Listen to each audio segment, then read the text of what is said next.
안녕하세요. 오늘 여러분과 함께 선물로서의 관계와 치유, 이 자료에서 발췌한 내용 좀 깊이 파헤쳐 볼까 합니다.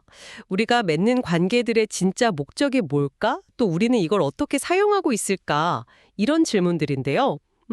이 자료가 되게 흥미로운 관점을 제시하더라고요. 관계를 통해서 진실을 어떻게 보거나 혹은 외면하는지에 대해서요. 자료를 보니까요, 관계의 유일한 목적이 놀랍게도 그냥 우리를 행복하게 만드는 거대요. 다른 목적은 아예 없다는 거죠? 이게 신의 의도한 유일한 기능이라는데, 좀 파격적이지 않나요? 네, 그렇죠. 우리가 일상에서 맺는 관계들 생각해보면 사실 이 목적하고는 거리가 멀 때가 참 많잖아요.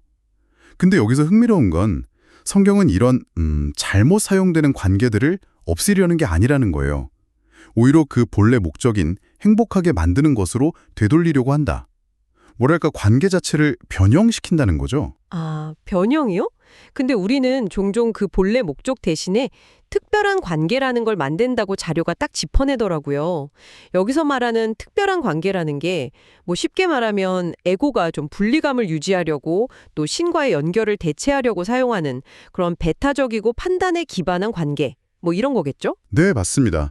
진실의 부름에 대한 에고의 대답 같은 거라고 볼 수 있어요. 이 특별한 관계가 신의 응답인 그 성령의 치유 있잖아요. 거기에 대한 에고의 방어적인 반응으로 생겨났다고 설명을 해요. 에고는 그 통합이나 치유를 위협으로 느끼니까 분리를 지키려고 이 특별한 관계라는 방어막을 딱 세운다는 거예요. 심지어 자료에서는 이 방어체계 자체가 좀 비정상적이다, 인세인하다고까지 표현을 하거든요. 와, 비정상적이라고까지. 근데 이 방어 기제가 선물의 형태로 주어진다는 비유가 저는 되게 인상 깊었어요. 특히 그 특별한 관계는 가장 화려한 액자에 담긴 선물 같다? 뭐 이렇게요. 그렇죠. 에고가 이 특별한 관계라는 선물을 포장을 아주 그럴듯하게 한다는 거죠. 아주 매력적인 액자에 담아서 제시하는데 사랑, 희생, 헌신 이런 요소들로 막 화려하게 장식을 해서 우리 시선을 확 사로잡는 거죠. 하지만 진짜 중요한 건 그 액자가 아니라는 거, 그 안에 담긴 그림이라는 거죠. 아, 그 그림이요. 그림의 내용은 그럼 뭔가요? 좀 부정적인 뉘앙스 같은데? 네, 자료는 아주 단호하게 말해요. 그 그림은 바로 죽음, 그리고 갈등이라고요. 그러니까 액자가 아무리 번쩍번쩍하고 좋아 보여도 그 선물의 본질 자체는 파괴적인 거다 이런 얘기죠. 액자만 갖고 그림은 버릴 수가 없잖아요. 그러니까 액자에 속지 말고 그 그림의 내용을 똑바로 봐야 한다 이렇게 경고를 하는 거예요. 아, 정말 강력한 비유네요. 죽음과 갈등이라니.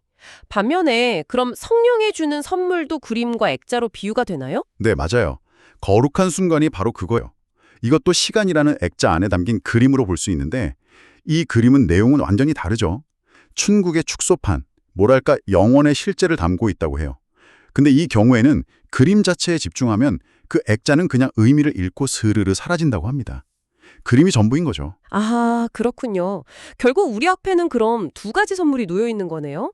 에고가 주는 그 죽음의 그림이랑 성령이 주는 영원의 그림. 선택은 이제 우리 몫이고요. 네, 핵심이 바로 그 비교에 있어요. 액자가 아니라 그림 대 그림으로 비교를 해야 한다는 거죠.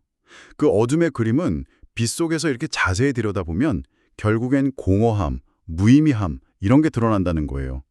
화려해 보였던 그 액자의 보석들도 빛 아래서는 그냥 값싼 유리 조각처럼 보이고 퇴색하고 만다는 거죠. 반면에 그 빛의 그림은 보면 볼수록 그냥 이미지가 아니라 살아있는 실제 그 자체임을 깨닫게 된다고요. 맞습니다. 단순한 그림이 아니라 생각 그 자체, 실제라는 걸 인식하게 되는 거죠. 이렇게 명확하게 비교를 하고 나면 두 그림이 다 변형된다고 해요. 어둠의 그림은 힘을 잃고 사라지고 빛의 그림은 우리를 신의 기억, 그러니까 전체 창조와 다시 연결시켜준다는 겁니다. 진정한 관계의 의미는 바로 이 치유된 인식 속에서 거룩한 순간 안에서 발견된다는 거죠. 서로의 관계 속에서 함께 이 실제를 발견하는 거고요. 네, 오늘 선물로서의 관계와 치유 발췌 내용을 통해서 관계의 본래 목적인 행복, 그리고 이걸 가리는 에고의 특별한 관계라는 그 기제에 대해서 쭉 살펴봤는데요.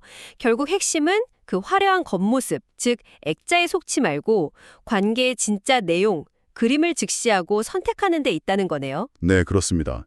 에고가 내미는 그 죽음과 분리의 선물을 계속 받아들일 것인가? 아니면 성령이 건네는 영원한 생명과 연결의 선물을 선택할 것인가? 이 선택이 바로 여러분의 경험을 근본적으로 바꿀 수 있다. 이런 메시지를 우리에게 던져주고 있는 거죠. 마지막으로 여러분께 질문 하나 던지면서 마무리할까 합니다. 혹시 여러분 삶에서요, 너무나 익숙하거나 혹은 중요하다고 믿는 어떤 관계나 신념 같은 것들 중에 사실은 그게 그저 화려한 액자일 뿐이고 그 안에 진짜 그림은 제대로 보지 못하고 있는 건 없을까요? 한 번쯤 성찰해 볼 만한 지점인 것 같습니다.